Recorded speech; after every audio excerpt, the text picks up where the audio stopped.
Tennis क्रिकेटच्या विश्वात ज्यांनी आपल्या खेळानेच नव्हे तर आपल्या विचारांनीही वेगळी ओळख निर्माण केली आहे, ज्यांनी क्रिकेट खेळताना शिक्षणाची कास सोडली नाही आणि यश मिळवताना नम्रतेचा हात सोडला नाही, परिपक्व खेळ, ठाम विचार आणि नम्रतेची ओळख, टेनिस क्रिकेटमधील दादा श्री ऋषिकेश वीणा केशव वैद्य सर आज चॅम्पियन टॉक्स विथ लवशेमध्ये.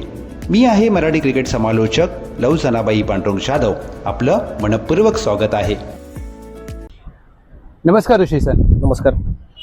एवढ्या वर्षाच्या क्रिकेटच्या प्रवासानंतरही तुमच्यातील साधेपणा आणि नम्रपणा जसा आहे तसाच आहे, परंतु क्रिकेटच्या खेळाची ओढ कशी निर्माण झाली आणि क्रिकेटची सुरुवात कशी झाली? जसं सगळेजण सुरुवात करतात तसंच आमचं पण क्रिकेट आमच्या बिल्डिंगमधनं सुरू झालं. हो, कारण रबर बॉलने आधी आम्ही खेळायचो. आमच्याकडे बॅट होती, ती गावस्कर आणि कपिल देव यांची स्टिकर असलेली बॅट होती. मग त्याच्यानंतर आमच्या समोरच संदीप सोसायटी म्हणून एक मोठी सोसायटी होती. त्यांचं एक चांगलं ग्राउंड होतं, बऱ्यापैकी मोठं होतं, म्हणजे अगदी छोटं नाही म्हणू शकत पण बऱ्यापैकी ग्राउंड होतं. हां.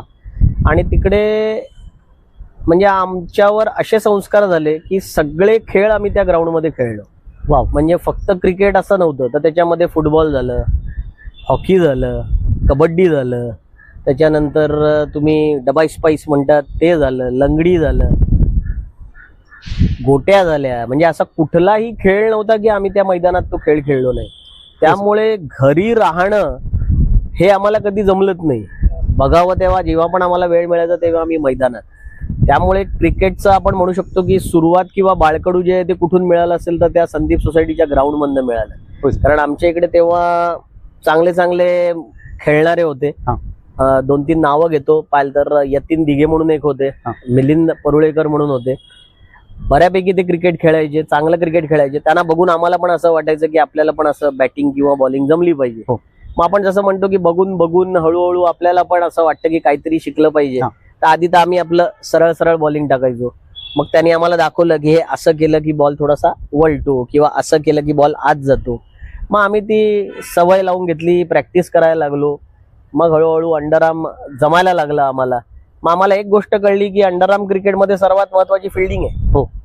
कारण टीम जेव्हा बनवतात तेव्हा सर्वात पहिलं जर कोणाला आत पाठवतात ते 2 फिल्डर ना. बॅट्समन आणि बॉलर ठीक आहे ते नंतर येतात, पण जे चांगले फिल्डर आहेत ते पहिले आत जातात. त्यामुळे आम्हाला चांगली फिल्डिंग करायची सवय लागली. कारण असं होतं की अंडरआर्म मध्ये जी टीम सर्वात चांगली फिल्डिंग करेल ती जिंकणार. एवढं सोपं गणित होतं त्याचं की तुम्ही बाउंड्री जाऊ देऊ नका, तुम्ही जिंकणार. त्यामुळे आपण असं म्हणू शकतो की हळूहळू क्रिकेटची सुरुवात तर आमची तिकडनं झाली, पण सर्वात महत्वाची गोष्ट अशी कळली की बॅटिंग बॉलिंग बरोबर जर काही महत्वाचं असेल तर ती म्हणजे फिल्डिंग. नक्की सर, तुम्ही ज्या प्रकारे उल्लेख केलात, अंडरआर्म क्रिकेट पासून सुरू झालेला प्रवास टेनिस क्रिकेटचा दादा इथपर्यंत अगदी सोपा नसेल, परंतु अंडरआर्म पासून टेनिस क्रिकेट पर्यंत वाटचाल कशी झाली? अंडरआर्म सुरू झाल्यानंतर जसं आपण हळूहळू पुढे जातो, मग आमच्या इकडे नंदादीप शाळा म्हणून आहे, तर तिकडे 2 मोठ्या टीम होत्या त्या काळच्या ज्या प्रॅक्टिस करायच्या. एक स्ट्रायकर म्हणून होती आणि एक स्प्लेंडेड म्हणून होती. ते तिकडे सराव करायचे. आम्ही पण असेच तिकडे खेळायला जायचो कारण त्याचं पण खूप मोठं ग्राउंड होतं. मग आम्ही पाठी उभं राहून त्यांचे आलेले बॉल द्यायचो.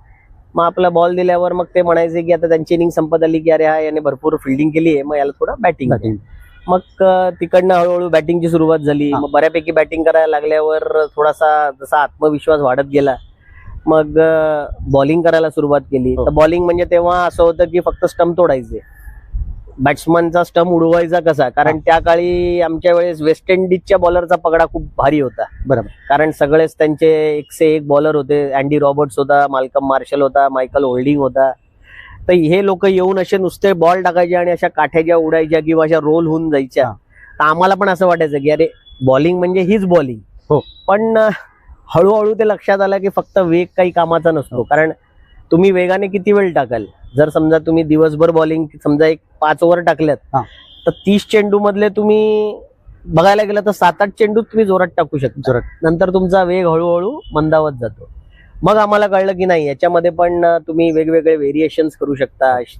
ते शिकायला मिळालं आम्हाला. मग आमच्या इकडे एक जिमखाना म्हणून होतं, तर तिकडे सिमेंटची विकेट होती. तर आम्हाला मग सिमेंटच्या विकेटवर प्रॅक्टिस केल्यामुळे हे कळलं की बॉल वेगाने आला तर कसं खेळायचं. कारण तिकडे असं होतं की आजूबाजूला बिल्डिंग्स होत्या तर तुम्ही आजूबाजूला जर मारलं तर तुम्ही आउट. त्यामुळे तुम्हाला सरळ म्हणजे आम्हाला सरळ खेळण्याची सवय तिकडनं लागली. आणि नंतर जे आमची जडणघडण झाली ती सेंट पायस म्हणून एक ग्राउंड आहे, तर तिकडे टिळक नगर म्हणून एक परिसर आहे, तिकडची मुलं प्रॅक्टिस करायची. मग आम्ही पण त्यांच्यामध्ये जाऊन प्रॅक्टिस करायला लागलो. तिकडे माझी ओळख रमेश नार्वेकरांची झाली. त्यांना सगळे भाऊ म्हणतात, म्हणजे ते आमच्यापेक्षा जवळजवळ 20 वर्षांनी मोठे असतील. आणि त्यांनी त्यांच्या काळामध्ये बादल बिजली बरखा म्हणून खूप फेमस टुर्नामेंट व्हायची, त्याचं मॅन ऑफ द सिरीज त्यांनी घेतलं होतं, म्हणजे टेबल साफ केलं होतं. वाव. पण त्यांनी ती गोष्ट आम्हाला कधीच सांगितली नाही. ती गोष्ट मला 5 वर्षापूर्वी कळली की म्हणजे तेव्हाचे प्लेअर असे होते की आपण काय केलंय हे कोणी सांगत नसे. तुम्हाला कोणी दुसरीकडून कळलं तर गोष्ट वेगळी. पण तिकडे जो आम्ही त्यांच्याबरोबर जो खेळ सुरू केला किंवा जो सराव झाला त्याचा फायदा मला पुढे क्रिकेटमध्ये भरपूर झाला. तर हळूहळू जसं तुम्ही बोललात की अंडरआर्म पासून सुरुवात होऊन हळूहळू आम्ही ओव्हरआर्म खेळायला सुरुवात केली. निश्चित सर, घरात शैक्षणिक वारसा, वेल एज्युकेटेड फॅमिली, परंतु क्रिकेट आणि शिक्षण याचं संतुलन तुम्ही कसं साधलं? कारण क्रिकेट हे तुम्हाला खेळायचं होतं आणि त्याबरोबर शिक्षण देखील महत्वाचं होतं. आमच्या घरी माझे आई बाबा दोघंही ग्रॅज्युएट होते, त्यामुळे आम्हाला आधीच सांगण्यात आलं होतं की तुम्ही आयुष्यात काही करा, सर्वप्रथम शिक्षण. एकदा शिक्षण तुम्ही पूर्ण करा, ग्रॅज्युएशन करा, मग तुम्ही काही करा. मग ते त्यांनी आमच्या कधीच आयुष्यात असं आम्हाला नव्हतं की हे नको करू ते नको करू, असं काहीच नाही. पण वडिलांचं आमच्या एकच म्हणणं होतं, शिक्षण पूर्ण करा. त्यामुळे आम्हाला एवढं तर माहित होतं की आम्हाला काय करायचंय, तर शिक्षण तर करायचंय. आता तुम्ही म्हणाल की क्रिकेटचं हे कसं साधलं किंवा त्याचं बॅलन्स कसा साधला, तर पहिलं तर शिक्षण पूर्ण केलं. त्यामुळे भरपूर जण तुम्ही बघाल की 13-14 वर्षापासूनच क्रिकेट खेळायला सुरुवात करतात, टेनिसचं. म्हणजे तुम्ही जर प्रोफेशनल क्रिकेट बघाल तर 16, 17, 18 वर्षापासून ते खेळतात. माझं तसं नव्हतं. मी जवळजवळ माझं ग्रॅज्युएशन झाल्यावर पण 2 वर्ष धरा, म्हणजे मी 22-1 वर्षाचा असेल तेव्हा मी खरं प्रोफेशनल क्रिकेट खेळायला सुरुवात केली. त्यामुळे आम्ही आधी शिक्षण पूर्ण केलं.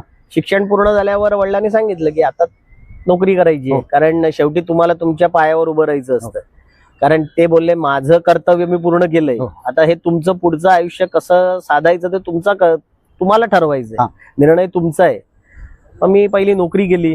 नोकरी केल्यानंतर असं झालं की क्रिकेट खेळणं कठीण झालं, कारण इंजिनिअरिंग फील्ड असल्यामुळे गुजरातला मला जावं लागलं. गुजरातला शुक्रवारी सुट्टी असायची लोड शेडिंगमुळे. मग आता वडिलांना म्हटलं की मला बाबा 1 वर्ष द्या, मी जरा मला क्रिकेटबद्दल एवढं प्रेम आहे, तर थोडंसं क्रिकेटमध्ये काहीतरी करायचा विचार आहे. तर वडिलांचं तर म्हणणं होतं की एवढं सगळं चांगलं चालू असताना क्रिकेट खेळण्याची काय गरज आहे आणि किती वर्ष खेळशील क्रिकेट, आणि तुला काय मिळणार आहे क्रिकेटमधनं. म्हटलं ठीक आहे ना, 1 वर्ष तर द्या. तर त्यांनी पण मान्यता दिली. मग मुंबईला परत आलो. मग जॉब शोधत होतो, तर माझा एक मित्र आहे राकेश शर्मा म्हणून, त्याने मला सांगितलं की क्लासेस घेशील का, कारण तेव्हा आणि त्याची बायको तेव्हा क्लास घ्यायची आणि त्याची बायको तेव्हा प्रेग्नंट होती. तर म्हटलं ठीक आहे. आणि तिकडनं जे शिकवण्याची सुरुवात झाली, तर तो व्यवसाय निवडण्याच्या पाठी हेतू हाच होता की क्रिकेट खेळायला मिळावं. कारण तेव्हा मुंबईमध्ये क्रिकेट शनिवार आणि रविवारच व्हायचं, आणि शनिवार पण खूप रेअरली व्हायचं, जास्त करून रविवारीच व्हायचं. पण क्लासेसमुळे किंवा मुलांना शिकवण्यामुळे एक फायदा एवढाच झाला की मला वेळ देता आला क्रिकेटला. म्हणजे मला समजा जर ऍडजस्ट करायचंय, तर मी मेहता क्लासेसमध्ये भरपूर वर्ष शिकवलं. आता मी आयकॉन क्लासेसला शिकवतो. तर त्यांना माहितीये की शनिवार रविवार सर येणार नाहीत, कारण सरांना क्रिकेट खेळायचंय. त्यामुळे ते तसंच त्यांनी मला पण जसं म्हणतात की ऍडजस्ट करून घेतलं. त्यामुळे मी माझं जी क्रिकेट बद्दलचं प्रेम होतं ते जोपासू शकलो. निश्चित सर, पेशाने इंजिनियर आणि गेली 26 वर्ष तुम्ही ट्युशन घेत असता, परंतु टेनिस क्रिकेटमध्ये तुम्हाला दादा खेळाडू म्हणून ओळखलं जातं. हे दादा नाव कसं पडलं? दादा नाव असं खरं पडलं नाहीये, कारण काय माझा धाकटा भाऊ आहे योगेश वैद्य, तो पण माझ्या बरोबर रेग्युलर अमृतमधनं त्याने खेळायला सुरुवात केली होती. तर तो माझं नाव कधीच घेत नाही, तो मला दादा या नावाने हाक मारायचा. तर आता खेळताना एकदा बंड्या बॉयचा चुवा आहे, तर त्याने ऐकलं ते की योगेश मला दादा म्हणतोय ते, तर तो पण दादा दादा म्हणायला लागला. आणि मग ते हळूहळू असं झालं की ऋषी वैद्य पाठी जाऊन सगळेजण दादा या नावाने ओळखायला लागले. कारण त्याचं मूळ कारण जसं मी सांगितलं ते योगेशमुळे झालं होतं. त्याला काही असं काही कारण नव्हतं की वेगळं असं काहीतरी कारण होतं ज्यामुळे दादा म्हणायला लागले. कारण खूप सोपं होतं पण आपण जसं म्हणतो एकदा जे नाव पडतं मग त्याच्यात बदल होत नाही, मग ते त्याच नावाने सगळेजण ओळखायला लागले. होय सर. योगेश वैद्य तुमचे छोटे बंधू आणि तुम्ही देखील उच्च शिक्षित, दोन्ही बंधू उच्च शिक्षित आणि दोघांचंही क्रिकेटमध्ये एक आदरपूर्वक नाव घेतलं जातं.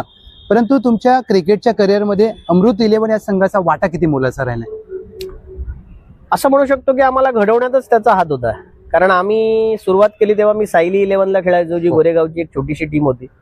त्यानंतर तिकडे चांगलं खेळून झाल्यावर इकडचा एक राजेश पुल्ली म्हणून माझा मित्र होता, त्याने स्वतःची एक राजेश क्रिकेट क्लब म्हणून RCC म्हणून त्याने टीम सुरू केली. तर त्याने मला विचारलं तू खेळशील का? तर मी मग ईस्टला राहायचो, मी वेस्टला त्याच्या टीम मध्ये खेळायला सुरुवात केली. मग RCC टीमने प्लेयर्स इकडनं तिकडनं हळूहळू सगळे वेगवेगळे जोडून घेतले. चांगली टीम आमची चांगली झाली. आम्ही जवळजवळ 1-2 वर्ष तर मुंबईतल्या चांगल्या चांगल्या टुर्नामेंट पण आम्ही खेळलो आणि बऱ्यापैकी टुर्नामेंटला आम्ही जिंकलो पण, खूप अशा नाही पण जिंकलो आम्ही. त्यामुळे आमचा तो एक चांगला संघ झाला होता. आणि अशातच माझा एक मित्र आहे गणेश शिंदे म्हणून, तो आधी शिवाजी पार्कात राहायचा. तर शिवाजी पार्कात राहत असल्यामुळे तो लॉईड म्हणजे राजू साटम, जो तेव्हा अमृत नाव नव्हतं टीमचं, तेव्हा राजपूत साईनाथ असं नाव होतं, त्यांच्या बरोबरच तो असायचा. तर त्याने मला विचारलं की तो लॉईड विचारतोय की तू त्यांच्या टीमला खेळशील का? तर म्हटलं कुठे असतात त्यांच्या मॅचेस? तो बोलला घाटकोपर, कल्याण किंवा दादर अशा. म्हटलं अरे एवढा लांब कोण जाणार, मी काय जाणार नाही, मी आपलं त्याच्यापेक्षा RCC बरं आहे. आम्ही जास्तीत जास्त अंधेरी टू बोरिवली एवढंच खेळायचो. मग एक टुर्नामेंट होती इकडे मालाडला, अप्पर गोविंद नगर म्हणतात त्याला, तिकडे टुर्नामेंट होती. तर लॉईड बोलला की आपली एंट्री आहे, तुम्ही दोघं इकडे खेळा. आणि तेव्हा जस्ट त्याने ते नाव हळूहळू बदलायला सुरुवात झाली होती, कारण नवीन पॅकर मिळाला होता वाटतं त्यांना. मग आम्ही ती पहिली टुर्नामेंट खेळलो त्यांना. आणि आम्ही नाही सॉरी ती पहिली टुर्नामेंट नाही, पहिली टुर्नामेंट हाशिवऱ्याची होती अलिबागला. कारण अलिबागला शिवाजी पार्काची एक टीम होती, ते 2 मॅच जिंकले होते आणि त्यांची क्वार्टर फायनल लागली होती राहुल 11 बरोबर. आणि तेव्हा राहुल 11 म्हणजे एकदम दिग्गज टीम, म्हणजे ज्याला म्हणतात की त्यांची म्हणजे जर तुम्ही 100 टुर्नामेंट घेतल्या तर 90 टुर्नामेंटला तेच फायनल, अशी त्यांची टीम होती.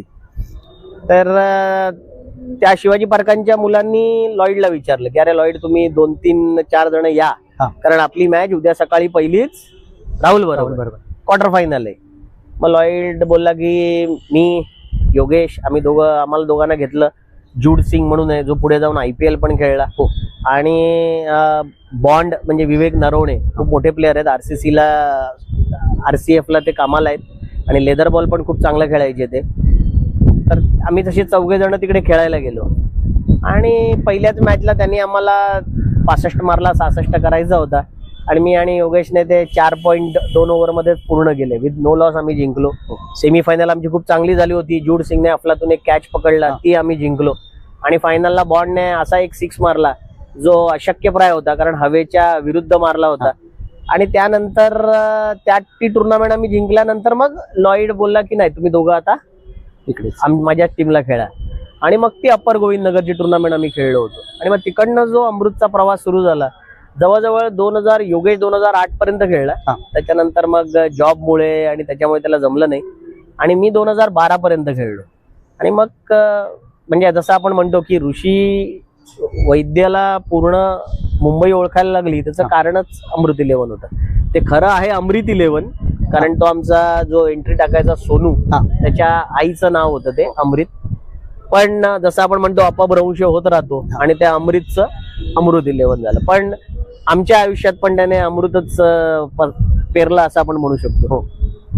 Absolutely right sir. जसं तुम्ही त्या सामन्याचा उल्लेख केला त्या स्पर्धेचा, परंतु दोन्ही बंधूंनी अशा काही स्पर्धा खेळल्या असतील आयुष्यामध्ये ज्या अजूनही अविस्मरणीय आणि आठवणीत आहेत? टुर्नामेंट भरपूर आहेत. सर्वात पहिली टुर्नामेंट आम्ही गगनगिरी महाराज ट्रॉफी होती, जी पनवेलला झाली होती. म्हणजे आता जिकडे कर्नाळ्याचं तुम्ही बघाल तर स्पोर्ट्सचं मोठं म्हणजे काय म्हणतो क्रीडा संकुल म्हणू शकतो आपण, एवढं मोठं आता झालंय ते.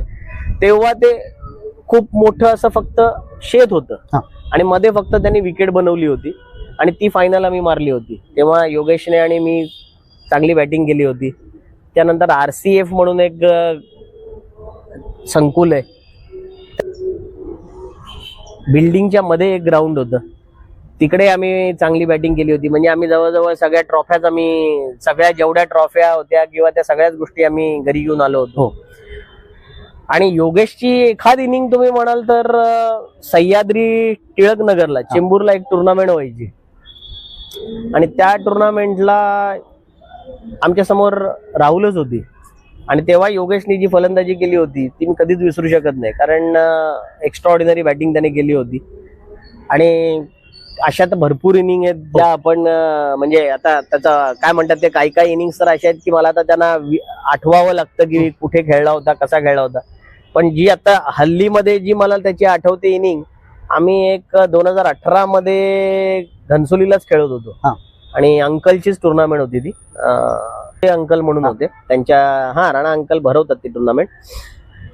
आणि आम्ही काहीतरी तिकडचीच टीम होती आम्हाला. आम्ही काहीतरी 70-72 चेस करत होतो आणि मी पण आउट झालो होतो आणि लास्ट ओव्हरला काहीतरी 22 की 24 धावा होत्या आणि योगेशने 4 6 मारून ती मॅच जिंकवली होती. आणि महत्वाची गोष्ट अशी की मी जेवढं प्रॅक्टिस करतो तसं तो काहीच करत नाही, कारण त्याला वेळच मिळत नाही. 5 दिवस तो एवढा बिझी असतो त्याच्या कामामध्ये. त्यामुळे प्रॅक्टिस न करताही तो एवढी चांगली फलंदाजी करायचा याचं मला पण अप्रूप वाटायचं की अरे हा काम करतो 5 दिवस आणि 2 दिवस क्रिकेट खेळतो आणि तरी पण एवढं चांगलं परफॉर्म करतो. तर ते आपण म्हणतो ना की आतनं जेव्हा तुम्हाला इच्छा असते तेव्हा आपोआप तुम्हाला जे करायचं ते तुम्ही मैदानावरून करून दाखवता. त्यामुळे अशा बऱ्याच इनिंग्स आहेत. ही फक्त मी तुम्हाला एक छोटीशी झलक दिली फक्त. होय सर, थँक्यू सो मच त्याबद्दल. मी एक सर प्रश्न विचारेन, त्यावेळेला प्रवासाची एवढी साधनं नव्हती आणि यूट्यूब नव्हतं, तरी देखील त्या काळचे खेळाडू, तुमच्या वेळचे खेळाडू अगदी त्यांचा दर्जा सर्वोत्तम होता. त्याचं कारण काय असेल? त्याचं कारण असं होतं की आमच्या वेळेस जे क्रिकेटर होते ते सगळे सीझन बॉल किंवा लेदर बॉल पण रेग्युलर खेळायचे. पण कोणी आपल्या कंपनीला खेळायचं, कोणी बँकेला खेळायचं, कोणी आपल्या क्लबला खेळायचं. म्हणजे असा कुठला तुम्हाला प्लेअर मिळणार नाही की जो कांगाली खेळला नाही. कारण पावसाळ्याचे 4 महिने तेव्हा रबर बॉलच्या झाल्या तर 2-3 टुर्नामेंट व्हायच्या. एक पार्ल्यात व्हायची जी खूप फेमस टुर्नामेंट होती, त्याच्यानंतर एक कन्नमवार नगरला व्हायची आणि अजून कुठे अशी झाली तर एखाद टुर्नामेंट. त्यामुळे मग 4 महिने काय करायचं तर सगळे जण लेदर बॉल खेळायचे. लेदर बॉल खेळल्यामुळे होतं काय की तुमचे जे बेसिक्स आहेत ते खूप स्ट्रॉंग होतात. होय सर. तर त्यामुळे आणि तेव्हा अशी पद्धत नव्हती की घुसून बिसून खेळणं, अशी पद्धत नव्हती. तेव्हा असं होतं की तुम्ही जागेवर उभं राहून प्रॉपर लेदरचा स्टान्स असतो तसंच जिकडचा बॉल आहे तिकडे खेळायचं अशी सवय होती. त्यामुळे बॅटिंगची क्वालिटी तुम्ही बघाल तर खूप चांगली होती आणि त्याचबरोबर तेवढेच मातब्बर गोलंदाज पण होते. त्यामुळे नुसतेच बॅट्समन येतायत आणि मारतायत असं घडायचं नाही, तर बॉलर पण त्यांना तेवढंच चॅलेंज करायचे की तुम्ही मारून दाखवा. कारण तेव्हाचे बॉलर असे होते की तुम्ही एक सिक्स मारल्यावर ते डायरेक्ट पुढचा बॉल पण तसाच टाकणार नाहीत तुम्हाला, तर ते हा विचार करतील की तुम्हाला आउट कसं करायचं. आताचे जे बॉलर आहेत तुम्ही बघाल की ते फक्त येणार आणि ते खालती जोरजोरात टाकत राहणार किंवा वाचायचे. तर तेव्हा वाचण्याचं क्रिकेट नव्हतं, तेव्हा विकेट घेण्याचं क्रिकेट होतं. आणि तुम्ही जेव्हा विकेट घेण्यासाठी प्रयत्न करता तेव्हा तुम्हाला यश मिळतच, कारण शेवटी तुम्हाला पण तुमच्या स्किलवर भरोसा पाहिजे ना. त्यामुळे तेव्हाचं क्रिकेट जे होतं ते आपण असं म्हणू शकतो की बॅट बॉलचं एक प्रॉपर युद्ध व्हायचं, द्वंद होतं की प्रत्येक वेळेसच बॅट्समन जिंकेल याची गॅरंटी नव्हती. जसं आताच्या तुम्ही मॅचेस बघाल तर 5 ओव्हरला 100 झाला तरी चेस होतो, 4 ओव्हरला 80 झाला तरी चेस होतो. म्हणजे आता तुम्ही बघाल तर क्रिकेट मला असं वाटतं की मोर टुवर्ड्स बॅट्समन ओरिएंटेड झालंय. कारण बॉलरकडे आपण म्हणू शकतो की ते अस्त्रच कमी झाली आहेत. कारण आता बॉलर जास्तीत जास्त काय करतो तर येऊन जोरात खालती टाकतो आणि तो दुसरं काय करेल, काही बॉलर व्हेरिएशन करतात पण स्वतःवर भरोसा नसल्यामुळे क्रुशियल मोमेंटला ते करता आलं पाहिजे तुम्हाला.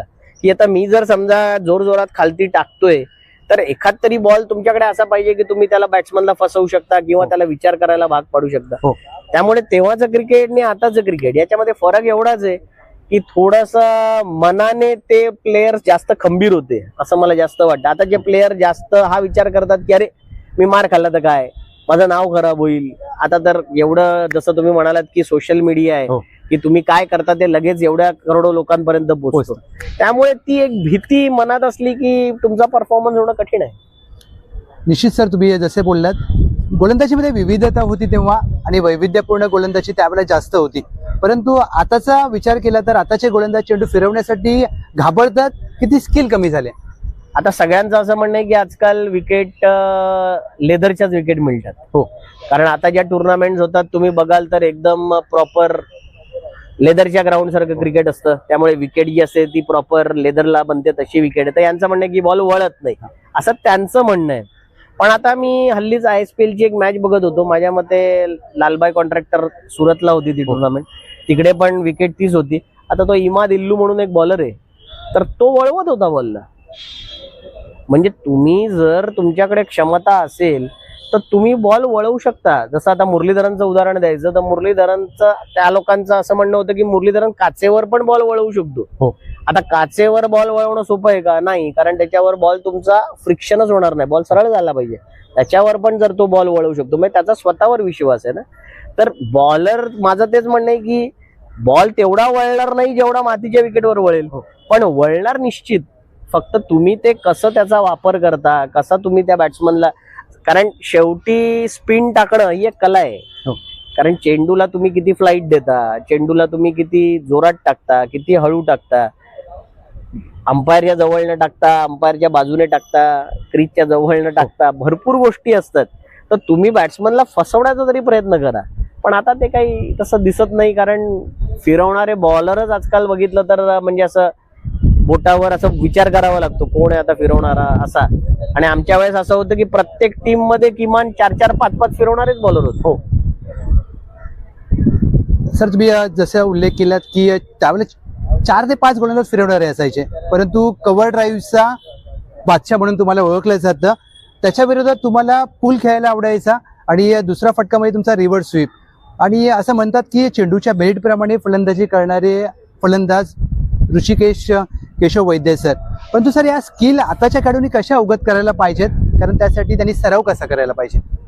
आता आमच्या वेळेस जसं मी तुला म्हटलं की फिरवणारे बॉलर होते. हो. त्यामुळे आम्हाला स्वतःला विचार करावा लागायचा की त्यांना आम्हाला कसं खेळायचं. कारण जर तुम्ही एकच स्ट्रोक खेळत बसलात तर तुम्ही कधीच त्यांच्या समोर यशस्वी होणार नाही. एवढे ते बॉलर दिग्गज होते म्हणा, त्यांच्याकडे स्किलसेट वेगळं होतं असं म्हणा. तर त्यामुळे नुसता तुम्ही कव्हर ड्राईव्ह माराल तर ठीक आहे, तुम्ही ओव्हरमधनं 1-2 माराल, पण बाकीच्या बॉलला काय. हो. मग त्यामुळे मग मला पुल शॉट हा माझा खूप आवडीचा होता. कारण तुम्ही जर एखाद चांगला पुल शॉट मारल्यावर बॉलरला पण विचार करायला भाग पडता. मग त्याच्यानंतर मी अजून एक स्ट्रोक डेव्हलप केला होता, तो म्हणजे रिव्हर्स. कारण तेव्हा लेग ब्रेक टाकणारे, ऑफ ब्रेक टाकणारे, लेफ्ट आर्म एवढे होते की तुम्ही ऑथेंटिक क्रिकेट शॉट्स खेळत बसलात तर रन्स होतील याची गॅरंटी नव्हती. म्हणून मी तो रिव्हर्स शॉट चालू केला होता. तर तेच मी आताच्या प्लेयरना सांगेन की तुम्हाला स्वतःला बघावं लागतं की बाबा माझ्यासमोर बॉलर कोण आहेत. कारण तुम्ही त्याच बॉलरना खेळता, तुम्हाला कोणी वेगळे बॉलर येत नाहीत. कारण जसं तुम्ही एक जनरेशन बघाल तर त्याच्यामध्ये तुम्हाला तेच बॉलर सगळीकडे भेटतात. मग तुम्हाला जेव्हा तेच बॉलर येत आहेत तर तुमचं पण काय करायचं हे तुम्ही ठरवलं पाहिजे ना. आता माझ्याकडे समजा स्क्वेअर कट नाहीये तर मी प्रॅक्टिस करताना ते प्रॅक्टिस मध्ये माझा तोच स्ट्रोक सराव केला पाहिजे की बाबा नाही मला हा काय येत नाही. जसं आम्हाला कुठला स्ट्रोक येत नाही तर आम्ही मोठ्या प्लेयरना बसून बघायचो की त्यांचं पाय कुठे असतो, त्यांचं डोकं कुठे असतं, ते कसे स्वतःला ऍडजस्ट करतात. आणि स्वतः शिकणं, कारण मला सगळं येतं हे ज्या दिवशी आपण विचार करतो त्या दिवसापासून आपण शिकणं बंद करतो. कारण आपण म्हणतो आपल्याला सगळं येतं, पण तसं क्रिकेटमध्ये कधीच घडत नाही. कारण सचिन तेंडुलकर आज पण म्हणतो की मी शिकतोय. तर आम्ही पण तेच केलं. आम्ही आयुष्यभर जसं आमच्या मोठ्या प्लेयरना बघून शिकत आलो तसंच नवीन प्लेयरना पण बघून आम्ही त्यांच्याकडनं पण काही गोष्टी शिकलो की बाबा प्रत्येक गोष्ट आपल्याला येते असं नसतं. आपल्यापेक्षा पण चांगलं खेळणारं कोण ना कोणतरी असतं. होय सर. तसंच माझं एवढंच म्हणणं आहे की जे प्लेयर आहेत त्यांनी स्वतः पहिलं तर विचार करावा आणि नुसतंच ठराविक स्ट्रोक घेऊन क्रिकेट खेळणं हे क्रिकेट नाहीये. तर क्रिकेटचं एक सौंदर्य आहे, कारण ते वेगवेगळे जे स्ट्रोक्स आहेत ते याच्यासाठी दिलेले आहेत की तुमचं क्रिकेट समृद्ध व्हावं. तर तुम्ही त्या स्ट्रोक्सवर पण जर त्यांनी काम केलं, आता प्रॅक्टिसमध्ये तुम्ही बघाल तर ते सगळेजण कोणालाही बघा तुम्ही, ते येणार आणि काय करणार तर फक्त 6 मारणार. ठीक आहे, आणि जो त्यांचा फेवरेट शॉट आहे तोच खेळत बसणार. प्रॅक्टिस त्याच्यासाठी नाहीये. प्रॅक्टिस कशासाठी आहे? मला जे येत नाही ते शिकण्यासाठी प्रॅक्टिस असते. डेफिनेटली. मग ते बॅट्समन असून दे किंवा बॉलर असून दे. पण लोक उलटा विचार करतात, आज मी प्रॅक्टिसला 25 छगे मारले, आज मी प्रॅक्टिसला 30 छगे मारले. त्याने तुला मॅच मध्ये फायदा होणार आहे का, हा विचार करणं जरुरी आहे. हो. त्यामुळे प्रत्येक प्लेअरने स्वतःचा विचार करावा आणि स्वतः ठरवावं की काय करायचंय, आणि मग हळूहळू तुम्ही बघाल की ते जे बदल आहेत ते हळूहळू घडतात. आज सर तुम्ही प्रॅक्टिसची खूप महत्त्वाची संकल्पना डेफिनेशन आम्हाला सांगितलीत. सर एक विचारेन, खेळामध्ये इथिक्स आणि डिसिप्लिन किती महत्त्वाचे? खूप महत्वाचं आहे, कारण आपण ग्राउंडवर कसे वावरतो याने बराच फरक पडतो. म्हणजे आता आम्ही तर सचिन तेंडुलकरला फॉलो केलंय, हो. तर आम्ही त्याला बघितलंय की त्याला किती जण शिव्या घालायचे, किती वेळा त्याला खोटा आऊट दिलंय, किती वेळा त्याला बॉल लागलाय, पण त्याने कधीच एकदाही ग्राउंडवर रिॲक्शन दाखवल्या नाहीत किंवा प्रतिक्रिया दिली नाही. त्याने तुम्ही काय शिकता की बाबा त्यांचं थिंकिंग किती प्रॉपर आहे, की मला अंपायरने आऊट दिलंय ना, मग माझं काम आहे की ते मान्य करणं, कारण त्यांना त्याच्यासाठी ठेवलेलं आहे. मग ते भलेही मला माहिती आहे चुकीचं आहे. मग एक किस्सा पण आहे त्यांचा सायमन टॉफल बरोबरचा. सायमन टॉफलने त्यांना आऊट दिलं, सचिन तेंडुलकर आऊट नव्हते, सचिन तेंडुलकर निघून गेले. संध्याकाळी सायमन टॉफेल जाऊन त्यांना भेटले आणि ते त्यांना म्हणाले की माझी चूक झाली, तुम्ही आऊट नव्हतात, तर त्याच्यासाठी आय एम रिअली सॉरी. तर तो बोलला की काहीच प्रॉब्लेम नाही, कारण शेवटी यू आर ऑल्सो ह्युमन, माणूस आहे, चुका तुमच्याकडनंच घडणार आहेत. हो. त्यामुळे ठीक आहे पुढच्या वेळेस आपण पुढे गेलो पाहिजे, तिकडे थांबायचं नसतं. तर त्यामुळे मला असं वाटतं की तुम्ही स्वतः कसे वावरता ते खूप महत्वाचं आहे. कारण आता तर तुम्ही म्हणताय की सोशल मीडिया आहे, म्हणजे तुम्हाला लाखो करोडो लोक एकदम बघत असतात. त्यामुळे तुम्ही ग्राउंडवर कसे वागता, कसे बोलता, कसे चालता, खूप फरक पडतो. आणि दुसरी गोष्ट डिसिप्लिन. डिसिप्लिन तर सगळ्या गोष्टीत पाहिजे. आता ISPL खेळताना तुम्ही बघा की सगळे जण पटापट खेळतात. हो. का तर तिकडे टायमर लागलेला आहे, का तर तिकडे सगळं तुमच्या पाठी घेऊन माणसं उभी आहेत की नाही, इतने वक्त में इतना करना है. हो. तेच तुम्ही एक कुठली दुसरी टुर्नामेंट घ्या, त्याच 6 ओव्हर खेळायला किती वेळ घेतात बघा. होय सर. डिसिजन घ्यायला किती वेळ घेतात बघा. हा इकडनं एक चौका मारला की 5 जण त्या बॉलरला काहीतरी सांगायला येतात. गरज आहे का या सगळ्या गोष्टींची? तुम्ही क्रिकेटला महत्व द्या ना. तुम्ही तुमची पोझिशन कशाला सोडताय? हो. कॅप्टन आहे ना, कॅप्टन सांगेल. किंवा मी जर कॅप्टन समजा मी किपिंग करतोय आणि प्रत्येक वेळेस मला त्याकडे धावत जाऊन सांगणं कठीण आहे, तर मला ज्याच्यावर विश्वास आहे त्या प्लेअरला सांगेन की अरे तू त्याच्या जवळ या साईडला मिड ऑनला उभा राहा, मिड ऑफला उभा राहा आणि त्याला गाईड कर. तुम्ही क्रिकेटला महत्व द्या ना, बाकी सगळ्या गोष्टींना महत्व देण्याची गरज काय? आणि डिसिप्लिनचं म्हणशील तर हा एक प्रत्येकाने अंगीकारलाच पाहिजे की मला जर समजा 10ची वेळ दिली आहे तर माझं काम आहे की मी 9:45 तिकडे पोहोचायचं. होय सर. मला जर आता कोणी सांगितलंय की मला भेटायला कोणी येतंय तर माझं काम आहे की त्याच्या अगोदर जाऊन तिकडे बसणं. हो. कारण शेवटी डिसिप्लिन सगळ्यात बाबतीत तुम्हाला मदतच करते. हो. आणि ते आयुष्यात तुम्हाला पुढेच जायला मदत करणार आहे. कारण मग कुठलंही क्षेत्र असून दे, मग त्याच्यासाठी क्रिकेटच क्षेत्र पाहिजे असं नाहीये. आता साधं उदाहरण द्यायचंय, मी माझ्या मुलांना पण देतो की तुम्ही जर वेळेला महत्व दिलं नाहीत आणि समजा तुमचं प्लेन आहे आणि जर तुम्ही 10 मिनिटं लेट गेला तर प्लेन थांबतं का तुमच्यासाठी? किंवा ट्रेन थांबते का तुमच्यासाठी? नाही, ते तिच्या वेळेत निघून जाते. तर त्यामुळे वेळेला महत्व द्यायला तुम्ही कधी शिकाल? जेव्हा तुम्ही स्वतः डिसिप्लिन असाल. हो. अनुशासन अशी गोष्ट आहे की लोकांना आवडत नाही. त्यांचं असं म्हणणं असतं की काय सगळं अगदी वेळेत करायचं, पण हे सगळं तेव्हा कळतं जेव्हा ती वेळ निघून जाते. हो.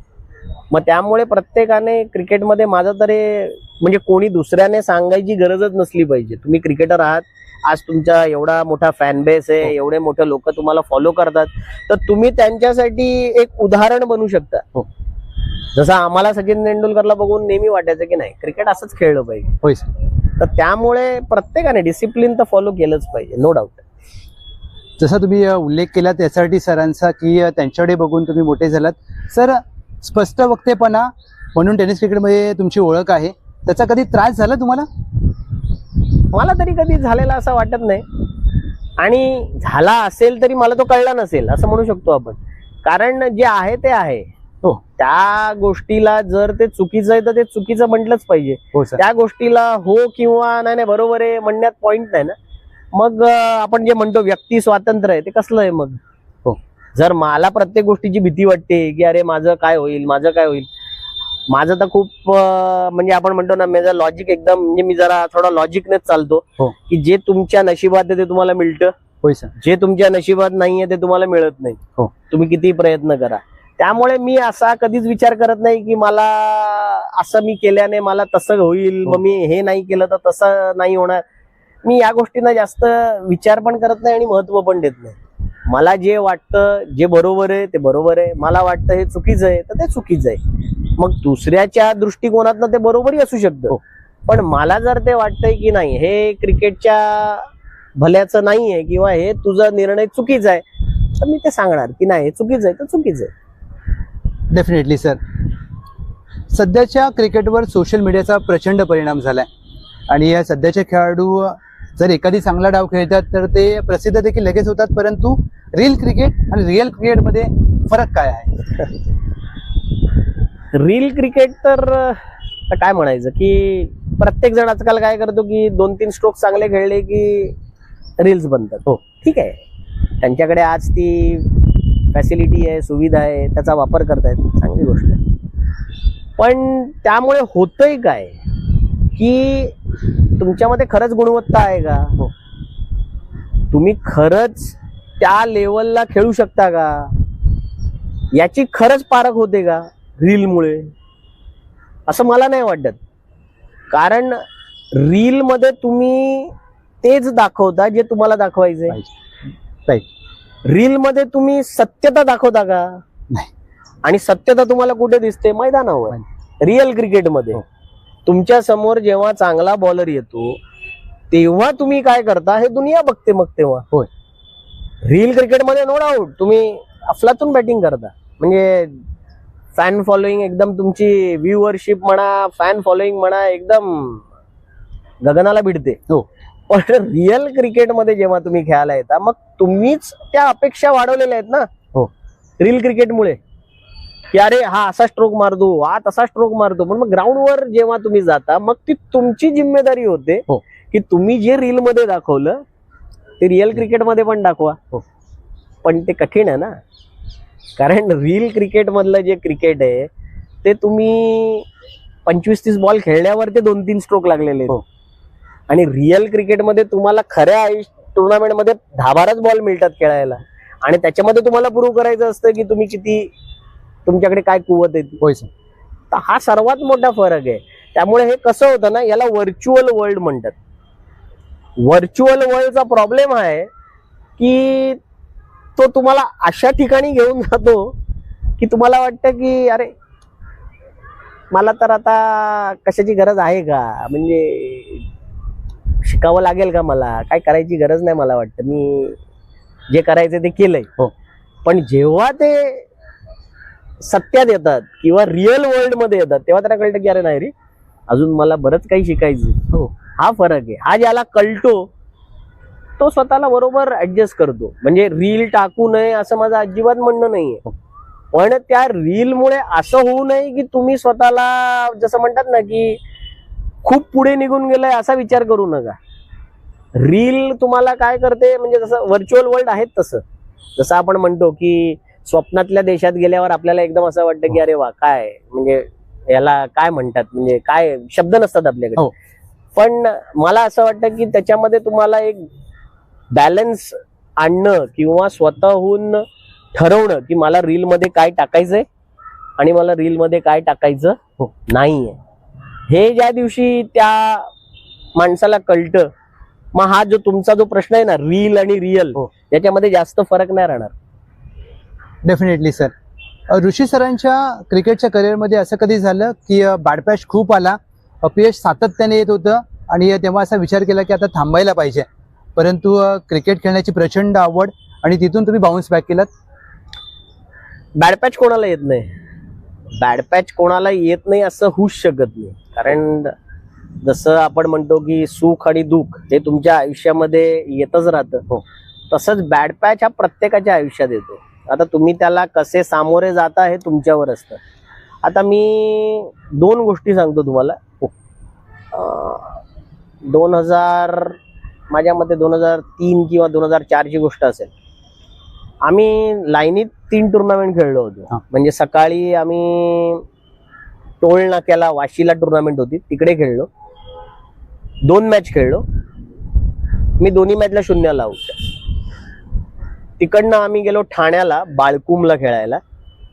दोन्ही मॅच खेळलो, दोन्ही मॅचला 0 आउट. हो हो. तिकडनं आम्ही गेलो रसायनीला नाईट खेळायला, हा.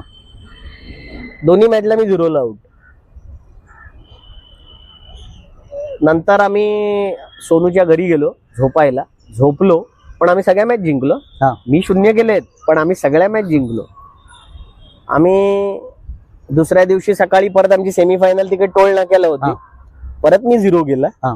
योगेशने त्या टुर्नामेंटला एक्स्ट्रॉर्डिनरी बॅटिंग केली होती, आम्ही त्याच्यामुळे जिंकलो. हा. बाळकुमला गेलो, बाळकुमला परत मी 0 केला. तिकडनं आम्ही संध्याकाळी शिवाजी पार्कला आलो. हा. तिकडे पण माझी बॅटिंग झाली नाही. हा. ठराविक काय असे झाले असतील रन मला आठवत नाही, पण मी काही एवढी चांगली बॅटिंग केली नव्हती. रसायनीला रात्री गेलो नाही कारण रविवार रात्र होती, त्यामुळे मला जमलं नाही जायला. हा. म्हणजे मी जवळजवळ त्या आठवड्याला विकेंडला नाही म्हटलं तरी 6-7 वेळा 0 आउट झालो. म्हटलं काय चुकतंय काय, म्हणजे एवढे 0 कसे काय करू शकतो मी. म्हणजे ठीक आहे एखाद 0 समजू शकतो, पण जसं म्हणतो ना आपण की दुसऱ्या मग मी तेव्हा सेंट पायसला प्रॅक्टिस करायचो. हा. मग मी जाऊन तिकडे माझाच मी विचार करत होतो की मी एवढ्या वेळा आउट का झालो. हो. आणि त्याच्यामध्ये मी बोल्ड आउट नाही झालो, हा. पण मी कॅच आउटच झालो सगळीकडे. मग म्हटलं काय चुकतंय. मग आपलं स्वतःच आपला आपण म्हणतो ना की थोडस ठीक आहे चालतं, म्हणजे काय प्रत्येक वेळेसच माझी बॅटिंग होईल असं नसतं. तो पॅच पण निघून गेला आणि पुढच्या सॅटर्डे संडेला आम्ही जेव्हा खेळलो तेव्हा मी 2 बेस्ट बॅट्समन आणि मॅन ऑफ द सिरीज पण घेतलं. सुपर. पण त्याच्यातनं खचून तुम्ही जाऊ शकत नाही, कारण हे येणार हे तुम्हाला माहिती पाहिजे आणि त्याच्यावर तुम्ही मानसिकरित्या थोडस कणखर असणं जरुरी आहे. नंतर आता दुसरी जी गोष्ट मी तुम्हाला सांगणार होतो, 2012ला मी तुम्हाला जसं म्हटलं की मी अमृतला खेळणं बंद केलं. मग 2013ला मी इकडे तिकडे ह्या टीम मधनं त्या टीम मधनं खेळत होतो, पण मला काही असं मजा येत नव्हती खेळायला. मग 13-14 आणि 14-15 हा जो पूर्ण सीझन होता, आम्ही फोक्स वॅगनला ओव्हरआर्म लेदर बॉल खेळलो. म्हणजे मी कॉन्ट्रॅक्ट साईन केलं होतं, त्यामुळे 2 वर्ष मी त्यानंच खेळलो. टेनिस बॉल एकदम माझं कमी झालं होतं. मग 2015ला मला राजा पाटील जो SP टीम चालवायचे किंवा मॅनेजर होते त्याचे, त्यांनी मला विचारलं अरे दादा खेळ ना. म्हटलं ठीक आहे चल खेळूया. म्हटलं माझा आता इच्छा तर नाही आहे पण खेळूया. म्हटलं तुझ्यासाठी मी बोललोय तुला म्हणून मी खेळतो. 15, 16, 17 मी त्यांना खेळलो. 15ला आम्ही पहिलीच सुप्रीमो मारली, ती सँडीच्या नावाने आम्ही खेळलो होतो. सँडी SP आम्ही ती मारली. मग त्याच्यानंतर जवळजवळ 7-8 टुर्नामेंट की 10 टुर्नामेंट मला असं काही करण्यासारखं नव्हतंच. तेव्हा SPची टीम पण खूप चांगली होती. मग असं मनात यायचं की काय करतोय काय आपण, फक्त म्हणजे नुसतं टीम बरोबर राहणं, कारण ती सवय नव्हती. हो. कारण अमृतमध्ये मी आणि योगेश कुठलाही बॉल असून दे, कुठलीही टुर्नामेंट असून दे, डे असून दे, नाईट असून दे, मी आणि योगेशच ओपन करायचो. आणि अचानक आता असं झालं होतं की करण्यासारखं काही नाही, फक्त आपलं मैदानावर आपण आहोत जायचं. आणि अशातच एक टुर्नामेंट तिकडे महाडला व्हायची. महड असं म्हणू शकतो, कारण ते गणपतीचं मंदिर आहे आणि त्याच्याच पाठी पायथ्याशी एक सुंदर ग्राउंड आहे मंदिराच्या, तिकडे आम्ही खेळायला गेलो होतो. आणि अशी बॅटिंग वेटिंग आहे माझी म्हणजे येतच नव्हती, होत नव्हती असं म्हणू शकतो आपण. आणि डिंगडॉंग बरोबर मॅच होती आणि त्या डिंगडॉंग बरोबरच्या मॅचला आमचे सगळेजण आउट झाले आणि मी बॅटिंगला गेलो आणि मी तेव्हा काहीतरी 60-65 रन काहीतरी मी मारल्या. मग तेव्हा अचानक असं वाटलं की नाही की बाबा तेच फक्त आपल्याला SP मला देत नाहीये तर मी पण काहीतरी SP ला परत देतोय. मग अशा गोष्टी जेव्हा घडतात तेव्हा एक गोष्ट लक्षात येते की ज्या गोष्टी जेव्हा घडायच्या असतात तेव्हाच त्या घडतात. तुम्हाला ती वेळ येईपर्यंत थांबावं लागतं आणि तो पेशन्स तुमच्यामध्ये पाहिजे. त्यामुळे या 2 गोष्टींनी एवढं शिकवलंय की एक तर तुम्ही मानसिकरित्या कणखर असायला हवं आणि दुसरी गोष्ट म्हणजे तुमच्यामध्ये थोडासा थांबण्याची कला ही हवी. हो सर. कारण वेळ जी आहे ती एकसारखी राहत नाही, ती बदलत राहते. त्यामुळे तुम्ही वेळेप्रमाणे स्वतःला बदलत राहिलात तर मग तुम्ही टिकून राहाल, नाही तर तुम्ही विरून जाल. खूप मोलाचा संदेश दिलात सर. माणसाने वेळेप्रमाणे बदलायला पाहिजे आणि वेळ ही बदलते. जसं तुम्ही 0चा उल्लेख केला, श्रीलंकन क्रिकेटपटू मार्वन अट्टापट्टू यांची आठवण आली. परंतु सर खेळामध्ये मेंटली आणि फिजिकली स्ट्रॉंग असणं किती महत्वाचं आहे एखाद्या खेळाडूसाठी? फिजिकली तर आता तर फिटनेस तुम्ही बघाल तर खूप महत्वाचा झालाय, कारण विराट कोहली आल्यापासून तुम्ही बघाल की संकल्पनाच बदलली आहे. हो कारण सगळेजण आता त्याला आयडॉल मानतात, त्याच्याप्रमाणे फिटनेस ठेवायचा प्रयत्न करतात. खाण्यापिण्यामध्ये चेंजेस, नो डाऊट खूप फायदा होतो त्या गोष्टीचा, कारण तुमचं शरीर जेवढं तुम्ही चांगलं ठेवाल तुमचा परफॉर्मन्स तेवढा चांगला होईल. होय. पण मला नेहमी असं वाटतं की मानसिकरित्या कणखर असणं जास्त महत्वाचं आहे. कारण मी डेव्हिड बुनला बघितलंय, हो मी अर्जुना रणतुंगाला बघितलंय, मी दुलीप मेंडिसला बघितलंय. म्हणजे शरीराने तुम्ही केवढे आहात याचा फरक पडत नाही. होय. तुम्ही मानसिकरित्या किती कणखर आहात. कारण अर्जुना रणतुंगाला मी पाकिस्तान विरुद्ध बॅटिंग करताना बघितलं होतं, आणि तेव्हा शोएब अख्तर, वकार युनुस, वसीम अक्रम, सकलेन मुश्ताक सगळे होते. त्याने एकट्याने जी बॅटिंग केली होती, आणि तो लिटरली बाउंड्रीला बॉल गेल्यावर चालत जायचा 1 रन करायला, तो अजिबात धावत नव्हता. त्यामुळे नो डाऊट, म्हणजे मी असं म्हणत नाहीये की तुम्ही फिजिकली फिट राहू नका. फिजिकली फिट असणं खूप चांगलं आहे, पण जास्त तुम्ही मेंटली फिट असावं लागतं. कारण मैदानात जेव्हा तुम्ही जाता तेव्हा सिच्युएशन प्रमाणे तुम्हाला काय करायचंय हे मानसिकरित्या तुम्हाला ठरवावं लागतं. तेव्हा फक्त तुमची ताकद कामी येत नाही. त्यामुळे महत्वाचं हे आहे की तुम्हाला मानसिकरित्या सक्षम असणं खूप गरजेचं आहे. सर, यशस्वी खेळाडू होण्यापेक्षा यशस्वी माणूस होणं किती महत्वाचं आहे आणि ते का गरजेचं आहे? तुम्ही जर चांगली व्यक्ती झालात तर तुम्ही आयुष्यात यशस्वी होताच. हो. त्यामुळे यशस्वी खेळाडू किंवा यशस्वी व्यक्तिमत्व, ह्याच्यातलं मी यशस्वी व्यक्तिमत्व निवडीन. कारण यशस्वी व्यक्तिमत्व जे असतं ते असंच बनत नाही. त्याच्यासाठी तुम्हाला खूप परिश्रम करावे लागतात. तुम्हाला लोकांसमोर एक उदाहरण बनून राहावं लागतं. हो. त्यामुळे तुम्ही जर यशस्वी व्यक्तिमत्व झालात तर तुम्ही यशस्वी खेळाडू नक्की व्हाल. कारण जेव्हा तुम्ही चांगली व्यक्ती असता तेव्हा तुम्ही जे करता ते पण चांगलंच घडतं. त्यामुळे ऑलवेज चांगली व्यक्ती होणं महत्वाचं आहे. कारण जसं तुम्ही ऐकलं असेल की तुम्ही काय आयुष्यात करता हे महत्वाचं नसतं. तुम्ही आयुष्यात एक चांगली व्यक्ती म्हणून जरी जगलात तरी तुम्ही भरपूर आयुष्यात काहीतरी केल्यासारखे. येस सर, खूप मोलाचा संदेश दिलात. तुम्ही महाराष्ट्रामध्ये विविध ठिकाणी खेळलात, मुंबईचं क्रिकेट गाजवलं, मुंबईच्या बाहेर देखील खेळला असाल. परंतु तुमच्या आयुष्यातील क्रिकेटमधील काही अशा इनिंग्स, काही असे डाव आहेत की जे नेहमी तुम्ही एकांतात बसलात आणि तो डाव आठवला की चेहऱ्यावर स्माइल येते? आहेत अशा. त्याच्यामधली एक माहुलला झाली होती इनिंग माझी, 2001-2002 असेल. राहुलच्या अगेन्स्ट आम्हाला 18 चेंडूमध्ये 34 धावा हवे होते.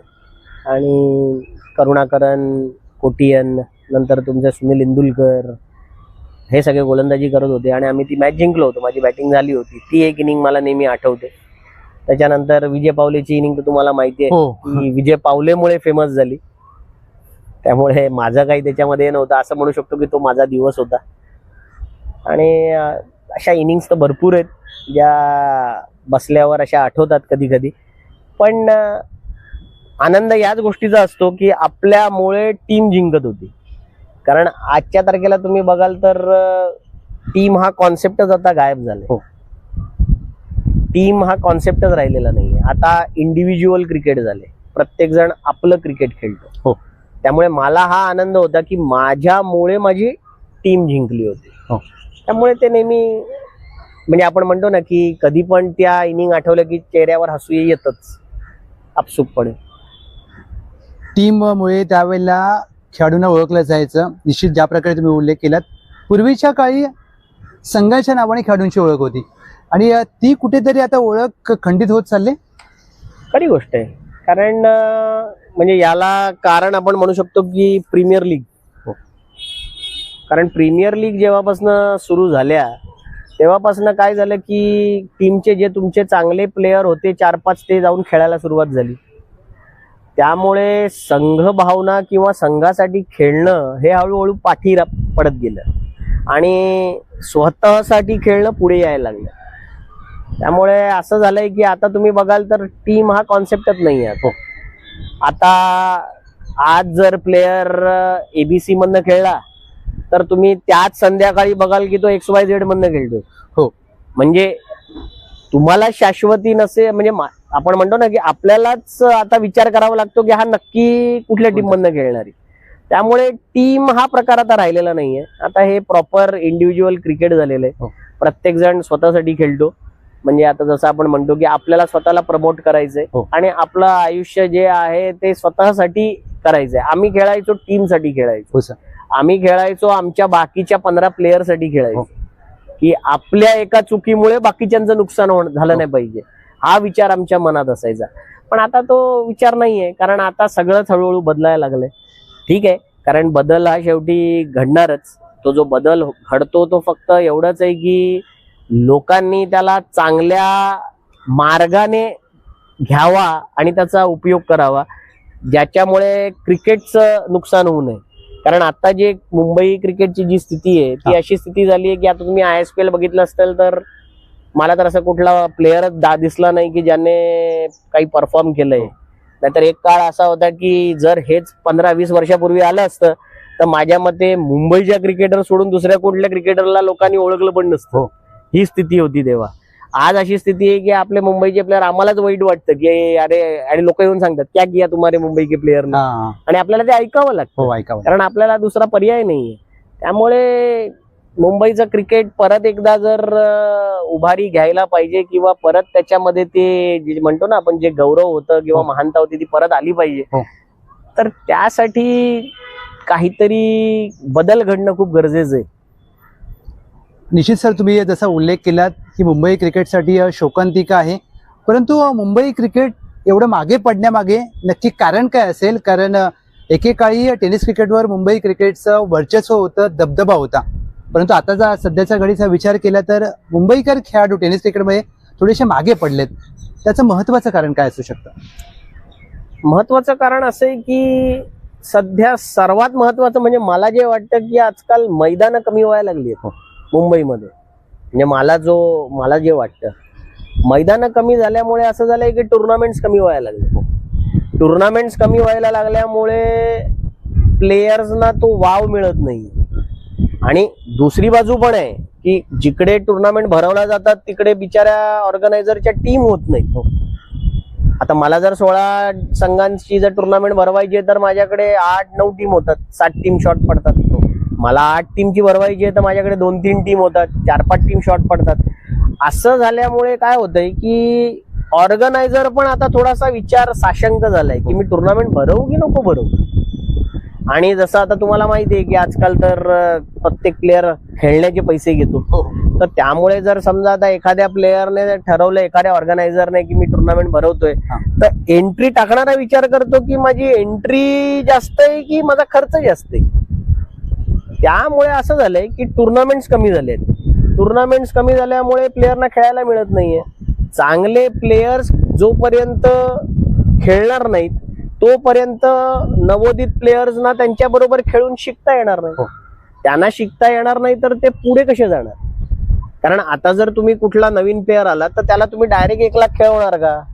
नाही खेळवू शकत ना, कारण मला माहीतच नाही त्याची कुवत आहे की नाही ती. पण आताचे जे तुम्ही प्लेअर बघाल तर त्यांना पण एवढं असं सोपं वाटतं की मी आज 2 6 मारल्या आता मी 1 लाखच खेळणार.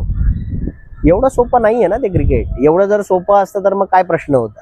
तर त्यामुळे आता असं झालंय की मुंबईचं क्रिकेट हळूहळू आपण म्हणतो ना की त्याचा जो दर्जा होता, जो आमच्या वेळेस आम्ही अनुभवलाय किंवा आमच्या अगोदरच्या काळात तर अजून खूप चांगला दर्जा होता त्याचा, तो हळूहळू खालवतोय. वाईट वाटतं, पण त्याला जर बदलायचंय तर प्लेयर्सनी पण तो पुढाकार घेणं जरुरी आहे ना, की आमचं तर आता खेळून झालंय, पण जे आता खेळतायत त्यांनी जर समजा काही निर्णय घेतले किंवा त्यांनी जर समजून घेतलं की काय केलं पाहिजे, किंवा एखादी आपण जसं म्हणतो ना की एक प्रॉपर प्लॅन जर आखला तर अजूनही क्रिकेटचं चित्र पालटू शकतं.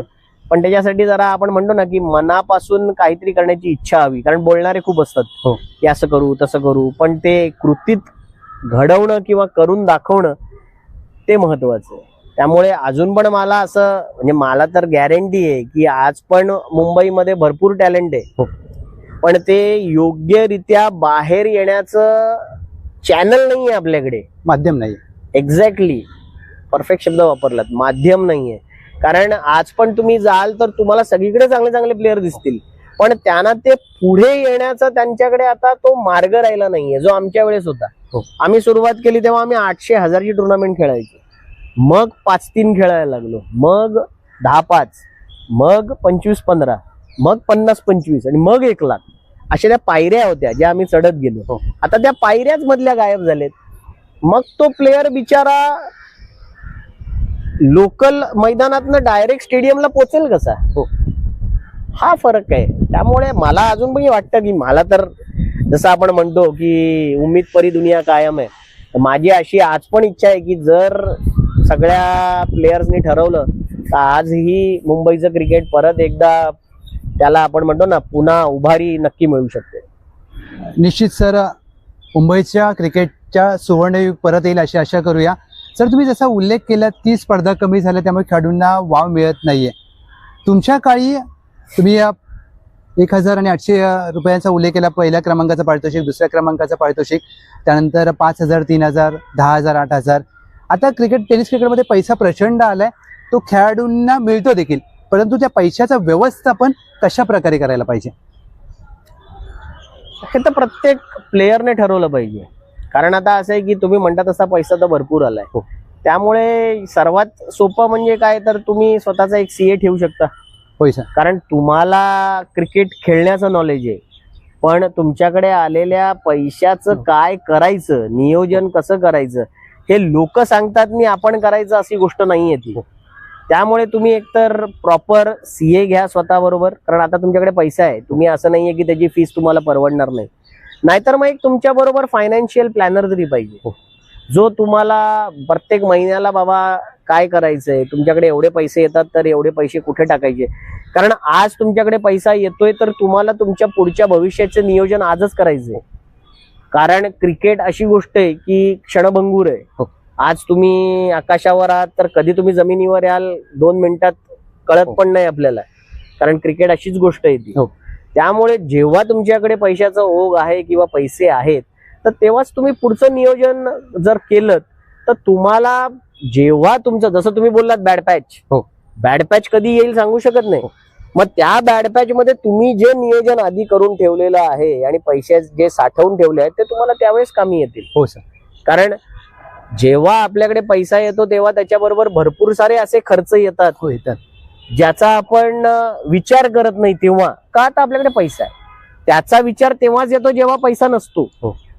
त्यामुळे खर्च करावा, पण त्याच्यामधनं किती पैसे वाचवायचे हा प्रत्येक प्लेयरने स्वतः निर्णय घ्यायचा असतो.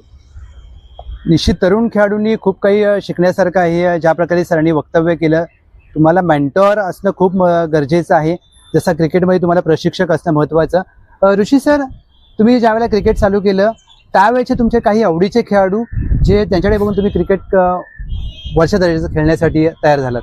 जसं मी सांगितलं की आधी आमच्या इकडे ते रमेश नार्वेकर भाऊ म्हणतात त्यांना, ते होते. अजित सारंग म्हणून होते, यतीन दिघे म्हणून होता, त्याच्यानंतर मिलिंद परुळेकर होता. त्यानंतर माझ्याबरोबर मला ज्याने क्रिकेट रेग्युलर ज्याला म्हणतात ना खेळण्यामध्ये मदत केली तो अजय आठले म्हणून एक होता. कारण कोणी नसायचं ग्राउंडमध्ये, आम्ही दोघंच असायचो आणि आम्ही दोघंच खेळायचो. 2-2 तास 3-3 तास आम्ही दोघंच क्रिकेट खेळायचो. त्यानंतर माझा भाऊ आहे योगेश वैद्य, कारण तो नसता तर बहुधा एवढ्या माझ्या चांगल्या इनिंग झाल्या नसत्या, कारण त्याचा आणि माझा खेळ एकदम विपरीत आहे. मी आडवा जास्त खेळतो आणि तो सरळ जास्त खेळायचा, त्यामुळे त्याचा फायदा मला खूप व्हायचा. त्याच्यानंतर जर क्रिकेटच्या क्षेत्रात आलो आपण, म्हणजे जिग्ना बघून आम्ही मोठे झालो किंवा शिकलो, तर शंतनू गायचोर आहेत, उमेश मांजरेकर आहेत. त्याच्यानंतर बॉलिंगमध्ये सतीश शेट्टी आहेत, ते तर अफलातून बॉलर होते. उल्हास मटकरे, किती नावं घेऊ, म्हणजे नावं अशी आहेत की सुनील इंदुलकर आहेत, संदीप दळवी आहेत. नावं तर एवढी आहेत की भरत जाईल लिस्ट. पण आवडीचा तू म्हणशील तर मला आवडायचे बॅट्समन म्हणजे शंतनू गायचोर, आणि बॉलिंगमध्ये तू म्हणशील तर सुनील इंदुलकर. अप्रतिम. सर, सामन्यामध्ये अशी परिस्थिती आहे 6 चेंडूमध्ये 20 पाहिजेत आणि 2 चेंडूमध्ये 10 पाहिजेत. कोणत्या स्थितीमध्ये तुम्हाला बॅटिंग करायला आवडेल? स्थिती कुठलीही असो, 6 चेंडू 20 असून दे किंवा 2 चेंडू 10 असून दे, 6 चेंडू 20 मध्ये पण मला 3 चेंडू बाहेर मारायचे, 2 बॉल 10 मध्ये मला एकच चेंडू बाहेर मारायचे. त्यामुळे शेवटी प्रश्न हा येणार आहे की मी माझ्या कुवतीवर मला किती विश्वास आहे किंवा माझा स्वतःवर किती विश्वास आहे. कारण तुमचा जर स्वतःवर विश्वास असेल तर 6 बॉल 20 काय आणि 2 बॉल 10 काय, स्थिती तीच असते. कारण तुम्ही जर चेंडू बाहेर मारला तरच तुम्ही हिरो आहात, तुमचे चेंडू आत राहिले तर तुम्ही विलनच होणार आहात. हो. त्यामुळे दोन्ही सिच्युएशन तुम्ही बघाल तर सारख्याच आहेत. तुम्ही त्याला कसं बघता हे महत्वाचं आहे. मी जर बघितलं की 6 बॉलमध्ये 20 करायचे आहेत, पण तसं नाहीये. कारण माझ्याकडे 3 चेंडू बाहेर मारायचे आहेत, म्हणजे माझ्याकडे 3च चेंडू राहत आहेत, जे माझ्याकडे ज्याला म्हणतो ना आपण बॅलन्स आहे. आणि 2 चेंडू 10 मध्ये माझ्याकडे बॅलन्स नाहीये. मला माहितीये मला पहिला चेंडू जर मी षटकार मारला नाही, षटकार किंवा चौकार, तर मी मॅचच्या बाहेर आहे. त्यामुळे सोपं गणित 2-10 आहे, 6-20 हे थोडं कठीण गणित आहे. त्यामुळे ऑलवेज, पण मी दोन्ही गोष्टी म्हणजे मला दोन्ही जरी तुम्ही सांगितलं की दोघींपैकी कोणालाही सिलेक्ट करा, दोन्ही गोष्टी माझ्यासाठी एवढ्या कठीण नाही आहेत. म्हणजे सिलेक्ट करणं, दोन्ही गोष्टींमध्ये शेवटी चॅलेंज मलाच आहे. त्यामुळे चॅलेंज स्वीकारणं हे प्रत्येक प्लेअरला आवडतं. त्यामुळे मजा येईल. काय होईल ते माहित नाही, पण प्रयत्न तर पूर्ण केला असता. निश्चित सर, तुम्ही चॅलेंजचा उल्लेख केला तर आव्हानं ज्या वेळेला येतात त्यावेळेला एखादा खेळाडू परिपक्व होतो. तुम्ही फलंदाजी करताय, समोरच्या संघातील असा एखादा गोलंदाज ज्याला खेळणं कठीण होतं परंतु त्याला फलंदाजी करणं तुम्ही एन्जॉय केलं? सुनील इंदुलकर, संदीप दळवी, उल्हास मटकर, महेश मकवाना, यांच्याकडे काय नव्हतं, म्हणजे यांच्याकडे अफलातून कंट्रोल होता बॉलचा. म्हणजे त्यांना पाहिजे तिकडे ते गोलंदाजी करायचे आणि त्यांना खेळणं हेच माझ्यासाठी खूप मोठी गोष्ट होती. त्यामुळे मी त्यांना मारलं नाही मारला हा प्रश्नच नाहीये, मी त्यांना खेळू शकलो हेच माझ्यासाठी खूप मोठी गोष्ट होती. सतीश शेट्टी, सगळेजण म्हणतात की आतापर्यंतचा सर्वोत्कृष्ट गोलंदाज कोण आहे तर सतीश शेट्टी, पण मी त्यांना कधी खेळू शकलो नाही. हे माझं बॅड लक आहे. कारण त्यांना मी खेळलो असतं तर खरं मला कळलं असतं की मला क्रिकेट किती येतं. पण या सगळ्यांना मी खेळलो. भानुदास पाटील, एक नाव मी विसरलो, ब्रिलियंट बॉलर्स. म्हणजे मला ऋषी वैद्य बनवण्यामध्ये यांचा खूप मोठा हात आहे असं मी म्हणेन. हा तुमच्या मनाचा मोठेपणा आहे की तुम्ही या सर्व गोलंदाजांना श्रेय देताय. सर, ज्या वेळेला तुमच्या समोरचे संघ किंवा ज्या वेळेला तुम्ही सर्व समकालीन सर्वोत्तम खेळाडूंसोबत खेळता त्यावेळेला तुमच्या खेळाचा दर्जा उंचावतो? प्रश्नच येत नाही. कारण जसं आपण म्हणतो की खरबुजे को देखकर टरबूजा रंग बदलता है, तशी गोष्ट आहे ती. जेव्हा तुमच्या बरोबर एक मोठा प्लेयर तुम्हाला दाखवतोय की कसं खेळायचंय, त्यांचा रंग तुमच्यावर चढणारच ना. त्याच्या एक किस्सा सांगतो म्हणजे तुम्हाला खूप सोपं होईल ते. आम्ही बेळगावला खेळत होतो महापौर चषक, आणि आमची स्थिती जरा वाईट झाली होती. आमच्या विकेट पटापट पडल्या होत्या आणि मी आणि उमेश मांजरेकर विकेटवर होतो. तर मला त्यांनी सांगितलं की ओव्हर्स भरपूर आहेत, तर 7 ओव्हर होईपर्यंत आपण काही चान्स नाही घ्यायचा आहे, आपण फक्त ढकलून ढकलून सिंगल डबल करायचे. आम्ही मारण्याचे बॉल पण आम्ही सिंगल डबल केले. त्यांनी मला जे सांगितलं ते मी ऐकलं. म्हणजे मी शहाणपणा करू शकत होतो की नाही मारतो काय फरक पडतो, पण नाही, मी ते बोलले. 7व्या ओव्हरला ते बोलले आता मी चान्स घेतो, 8व्या ओव्हरपासून तू घ्यायचा. म्हटलं ठीक आहे. 7व्या ओव्हरला त्यांनी 2 6 मारले. 8व्या ओव्हरला ते बोलले ऋषी तू पण आता मार. मी 2 6 मारले, त्यांनी 2 6 मारले. असं करत करत आमचा स्कोअर 120 झाला. तर त्यांना बघून मला हे कळलं की सिच्युएशन प्रमाणे बॅटिंग करायला यायला पाहिजे. आपल्याला क्रिकेट येतं म्हणजे जाऊन फक्त बॅट फिरवणं हे क्रिकेट नाहीये. त्या सिच्युएशनला काय गरज होती, विकेट नाही पडली पाहिजे. आणि एक पार्टनरशिप 20-25 ची झाल्यावर मागचे प्लेयरचा पण कॉन्फिडन्स वाढतो की चला एवढा काही विकेटमध्ये काही कठीण गोष्ट नाहीये, यांनी जर खेळून कळलं तर आपण मग. तर त्यामुळे तुम्ही म्हणता तसं की जेव्हा आपल्याबरोबर कोणी मोठा प्लेअर आपल्याबरोबर खेळतो तेव्हा आपोआप त्यांचे जे गुण आहेत ते आपल्यामध्ये हळूहळू रुजतातच. निश्चित सर, तुम्ही ज्या प्रकारे संदेश दिलात. सर, एक विचारेन मी की एखादा तुमचा सिनियर खेळाडू असेल, मेंटॉर असेल, ते काही सांगत असताना ती ऐकण्याची कला तरुण खेळाडूंनी कशा प्रकारे अवगत करावी? कारण जर ते ऐकून आपण आपला खेळ सुधारू शकतो, त्याचा फायदा आपल्याला होईल. भरपूर होतो. पण आता काय झालंय की तुमच्या सोशल मीडियाचा हा प्रताप आहे म्हणू शकतो आपण, किंवा प्रभाव म्हणू शकतो प्रतापपेक्षा. पण की प्लेयर खूप मोठे झालेत. हो. कारण काय तर जे फॅन फॉलोईंग त्यांना मिळाले त्यामुळे, म्हणजे प्रॉब्लेम त्यांचा नाहीये, प्रॉब्लेम तो फॅन फॉलोईंगचा आहे. आम्ही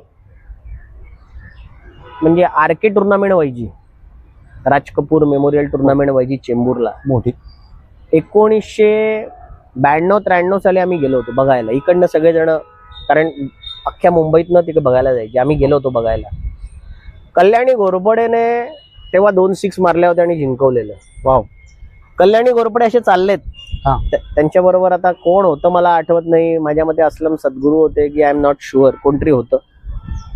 त्यांच्या पाठी कमीत कमी 250-300 लोक चाललेले. आउटस्टँडिंग. आम्ही तो काळ बघितलाय. आणि आजचा जो काळ आपण बघतो की सोशल मीडियामध्ये एवढे फॉलोअर तेवढे फॉलोअर, ठीक आहे, that is part and parcel, कारण आज ती सुविधा आहे, फॅसिलिटी आहे. पण तुम्ही जर कोणाला काही सांगायला गेलात तर ते तुमच्याकडे ऐकत पण नाहीत. हो, खरी गोष्ट आहे. तर त्यामुळे काय होतं ना की समोरची व्यक्ती जर ऐकायला तयार नाहीये तर मग सिनियर प्लेअर पण विचार करतो कशाला आपण आपलं मत त्याच्यावर मांडा किंवा सांगा. कारण टाळी जी आहे ती दोन्ही हाताने वाजते, होय सर. एका हाताने टाळी वाजत नाही. होय. तर माझं तर असं आहे की आपण जेवढा रिस्पेक्ट समोरच्या व्यक्तीला देतो तेवढाच रिस्पेक्ट आपल्याला मिळतो. हो. मागून रिस्पेक्ट कधीच मिळत नाही. होय सर. तर त्यामुळे माझं एवढंच आहे की त्यांनी आपल्या जर काही चुका आहेत ना तर त्या समजून घेण्यासाठी मोठ्या प्लेयरशी बोलावं, खूप फरक पडतो. हो. कारण आम्ही हे अनुभवले की त्यांनी सांगितलेल्या 1-2 पण गोष्टी जर तुम्ही व्यवस्थित समजून घेतल्यात ना त्याचा तुम्हाला खूप फायदा होतो पुढे जाऊन. जसं आता आमच्या इकडे एक बॉलर होते, जेव्हा आम्ही भाऊंना बघायचो तर ते भाऊ जे टाकायचे तर त्यांच्याकडे हा ऑब्रेक होता. तर त्यांचा जो ऑब्रेक असा जायचा ना तो हातातनं कळायचाच नाही. म्हणजे आम्हाला तेव्हा कळलं की बॉलरला डिसेप्शन पाहिजे, की समोरच्या बॅट्समनला कळलं नाही पाहिजे की मी काय टाकतो. नंतर एक बॉलर होते ते आम्हाला बोलले नुसतं जोर जोरात टाकून काय होणार आहे, तू जेव्हा बॉलला थोडासा बाहेर थोडासा आत तेव्हा बॅट्समन फसेल ना. आम्ही ते ऐकलं आणि आम्हाला त्यांचा फायदा पुढे झाला की आम्ही चांगली मी चांगली थोडीशी फार गोलंदाजी केली, बॅटिंग केली चांगली. पण त्यांचं जर मी ठरवलं असतं की नाही मला सगळं येतं तर मग आज मी पण इकडचाच आपला गोरेगावातला एका जसे लाख प्लेयर आहेत त्याच्यामधले एक मी पण असतो. होय सर. त्यामुळे माझं तर असं म्हणजे मला तर असं वाटतंच की जे मोठे सांगतात नेहमी त्याच्यामध्ये तथ्य असतंच, फक्त तुम्ही ते समजून घेतलं पाहिजे. खूप मोलाचा आणि महत्वपूर्ण संदेश दिलात सर. तुम्ही दादा फलंदाज तर होताच, परंतु महत्वाच्या क्षणाला संघाला गरज असताना येऊन चांगली गोलंदाजी करायचं. अशी एखादी आठवण की जी संघ अडचणीत आहे, तुमच्या हातामध्ये चेंडू दिला आणि तो सामना तुम्ही फिरवलात? कर्नाळ्यालाच झालं होतं. आमच्या समोर डोंबिवलीची टीम होती, प्रमोद म्हात्रे, पम्या माझा चांगला मित्र आहे तिकडचं, त्याची टीम होती. आणि 6 बॉलमध्ये 7च हवे होते त्यांना जिंकायला. त्याने आम्हाला खूप मारला होता आणि आम्ही हरलोच होतो. नाईट टुर्नामेंट होती. मग मला दिली बॉलिंग टाकायला आणि पहिलाच बॉल माझ्या हातने एवढा खराब पडला होता आणि पम्या एकदम चांगली बॅटिंग करत होता. मी म्हटलं गेला 6, संपली मॅच. त्याचा तो लागला नाही, 1च रन आली आणि ती मॅच मी 1 बॉल 4ला आणून आम्ही जिंकवलेली. त्यामुळे काही गोष्टी म्हणजे जसं मी तुम्हाला म्हटलं घडायच्या असतात त्या घडतात. कारण पहिला चेंडू मी एवढा खराब टाकला होता की मला पण माहित होतं की हा 6 गेला आणि आम्ही मॅच हरलोच आहे. पण मला बॉलिंग करायला जास्त आवडायचं, कारण मला लेग ब्रेक टाकायला खूप आवडायचं. त्यामुळे बऱ्याच टुर्नामेंट मी प्रयत्न करायचो की बॉलिंग टाकून काहीतरी आपलं योगदान म्हणतात ना ते द्यावं टीमला. कारण तुम्ही म्हणाला तसं असं शेवटची ओव्हर टाकणं माझ्याकडे खूप कमी यायचं. कारण नॉर्मली जेव्हा मी अमृतला खेळायचो तेव्हा सर्कल मधली पहिली ओव्हरच मी टाकायचो. त्यामुळे शेवटी टाकण्याचा कधी असा जास्त वेळा मला संधी मिळाली नाही. पण बॉलिंग टाकणं मला खूप आवडायचं. निश्चित आज सरांबद्दल एक आवर्जून आपल्याला गोलंदाजीबद्दलची देखील आठवण ऐकायला मिळाली. सर, शेवटचा प्रश्न विचारेन. आज जे तरुण खेळाडू तुम्हाला ऐकतायत त्यांना टेनिस क्रिकेटमध्ये करिअर करायचं आहे, परंतु ते करिअर करत असताना आपलं कुटुंब, आपलं शिक्षण आणि खेळाचा कसा समन्वय साधायला पाहिजे आणि करिअर करत असताना प्रत्येक गोष्टीकडे कसं आवर्जून लक्ष द्यायला पाहिजे? आता तर काय पैसा भरपूर आहे तुम्हीच म्हणताय, हो. पण पैसा भरपूर आहे तर तो सगळ्यांनाच नाही मिळत ना, ठराविक प्लेअरना मिळतोय. हे लोकांनी पहिलं तर जे होतकरू खेळाडू आहेत त्यांनी समजून घेतलं पाहिजे.